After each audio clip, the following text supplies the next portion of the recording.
There's no doubt that a producer of media content has a responsibility to their audience. What is that responsibility specifically is something that many of them, I suppose, question and dictate for themselves. Ultimately, the audience is going to make that decision. If this is a thing of value to me, I'll be watching. If it's not, it doesn't make much of a mark. That's the conversation, the dialogue of content in the modern world. But all of you are living or arriving of age at a time of enormous change here. We're in a Gutenberg moment, and Gutenberg is what, at 1460? That changed humanity. It brought knowledge to people who were starved for knowledge. We're in another leap like that in present tense. How it'll change us? Well, that's a story, and it's one that's ongoing. Narrative is the big fancy word for story, has now arrived at the adult table of academic pursuits, of disciplines, of study, and of recognition that we as humans are the storytelling animal. That's what we are, always have been. We don't even remember facts, in fact, my neuroscientists tell me, unless they're within a narrative construct. That's how central storytelling is. The story is how we make sense of the world and ourselves in it. And that's what I've studied and experimented with my whole life. I've been telling stories since I'm a little kid, mostly at my mother's behest to entertain the dinner guests. I grew up telling stories.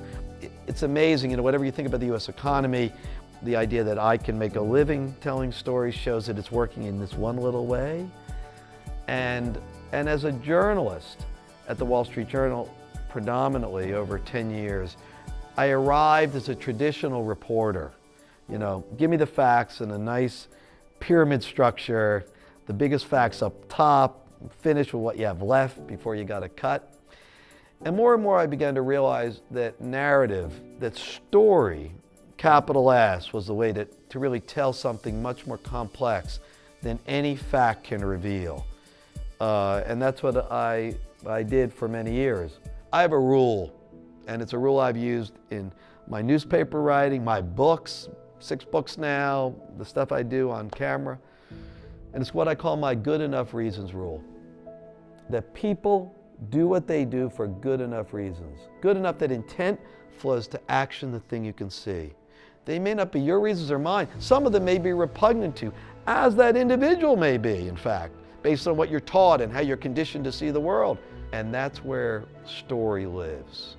And all of a sudden, where do they end up? Beyond swift judgment, maybe beyond judgment period in many cases. And you start to understand, I get it now. I see why they do what they do, why they see what they see, and I see that they're not that different from me. Well, I think a big part of properly representing folks with disabilities, specifically in this case, autism, is understanding human behavior and recognizing that we as human beings make snap judgments. It's hardwired in us. We're now, though, in a world in which we are pushed together. We of enormous distinctiveness within each human animal. And the question is, how do we manage these instincts in a way where we're not tearing each other's throats out, in which we're not constantly in conflict, and instead finding what is, of course, deeper than what divides us, which is what we share. Get out of your skin. Get into the shoes of this person. The most unlike they are to you, the most distinct and different, the better. Find the person who you share the least with. Get in their shoes. Walk in them. See the world through their eyes. And all of a sudden, you grow larger. You're given a gift of what they see.